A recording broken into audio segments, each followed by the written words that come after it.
दो तरह का डर, एक है डरो और दूसरा है मत डरो। क्यों डरना है पास्टर डैनियल? लिखा है अगर पाप आपके जीवन में है तो डरो। शब्द है डरो। मैं वापस कहता हूं डरो। अगर पाप आपके जीवन में नहीं है तो मत डरो, मत डरो। यहां पे ये दो बातें क्यों आपको समझना होगा। कुछ बातें आज आपके बीच में रखूंगा जी।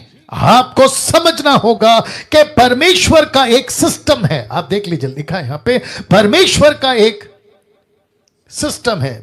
जिस दिन तुम पाप करोगे मर जाओगे, जिस दिन तुम मेरे खिलाफ जाओगे मर जाओगे। और इसी सब उपदेशक उसका 10 का 8 the book of Ecclesiastic chapter 10 verse 8 कहता है जो बाड़ा तोड़े, बाड़ा का मतलब है सुरक्षा कवच, जिसको कहते हैं प्रोटेक्शन वॉल, जिसको कहते हैं जहां परमेश्वर ने रखा है यीशु का लहू का बाड़ा। आज की तारीख में परमेश्वर की व्यवस्था का बाड़ा तब की तारीख में, और वो हर इंसान जो यीशु को नहीं भी जानता है लेकिन उसके अंदर रोमियो की किताब फैला दिया है, लिखता है कि तुम्हारे अंदर परमेश्वर ने कॉन्शियस रखा है जिसको कहते हैं जमीर, जिसको कहते हैं जमीर। गलत करोगे तो सजा मिलेगी, वो डर का जमीर। पाप करोगे तो तुमको मौत मिलेगी, वो डर का जमीर। तुम किसी के पैसे की लालच करोगे तो तुमको ऊपर वाला सजा देगा, उसका जमीर का डर। ऐसी बातों के साथ कहता है कि जो बाड़ा तोड़े, देखो क्या लिखा है, उसको सांप डसेगा, उसको सांप डसेगा, सर्प डसेगा। ऐसा कौन सा सर्प है जिसको प्रकाशित वाक्य 12 का 9 कहता है यह वही पुराना सांप है जिसको इबलीस कहते हैं, जिसको लूसीफर, इबलीस से लूसीफर आप समझ रहे होंगे, जिसको कहते हैं शैतान, सैतन।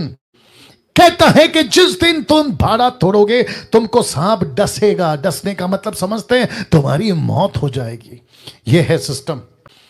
ये वार्निंग क्यों पास्टर डैनियल? ये बातें क्यों? ये चेतावनी क्यों? क्योंकि यीशु को पता था कि अगर ये पाप का जीवन से बाहर नहीं निकले तो मेरा एक सिस्टम है, वो सिस्टम के दायरे में ये लोग अगर बाहर चले गए तो इनको सांप डसेगा। तो वापस रख रहा हूं। लिखा है कि अगर फल खाएगा तो मर जाएगा। परमेश्वर ने ये सिस्टम बनाया था कि जिस दिन तुम आज्ञा को तोड़ोगे तुमको शैतान जो है मार देगा, भाड़ा तोड़ेगा, सर्प डसेगा। और लिखता है यहां पर कि परमेश्वर कहता है जब दुष्ट आत्मा वापस लौट कर आती है इस युग की बुरी हालत हो जाती है, इस युग की बुरी हालत हो जाती है। और जिसके चलते इसको कहता है ऐसा ना हो कि इससे भी कोई भारी विपत्ति तुझ पर आ पड़े। ऐसा क्यों? ऐसा क्यों? क्योंकि रोमियो की किताब उसका 2 का 11 लिखा है, क्योंकि परमेश्वर किसी का पक्ष नहीं करता।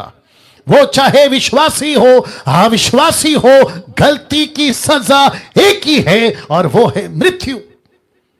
मैं बहुत बड़ा पास्टर हूं तो क्या हुआ, मैं बहुत बड़ा बिशप हूं तो क्या हुआ, मैं बहुत बड़ा रेवरेंड हूं तो क्या हुआ, मैं बहुत बड़ा अपोस्तल हूं तो क्या हुआ। वचन कहता है परमेश्वर किसी का पक्ष नहीं करता। अब इसको देखो, प्रेरितों का 10 का 35 कहता है अब मुझे निश्चय हुआ कि परमेश्वर किसी का पक्ष नहीं करता, वरना हर जाति में जो उससे डरता है, उस धर्म के काम करता है, वह उसे भाता है। जो डरता है और जो धर्म के काम करता है वह उसे भाता है।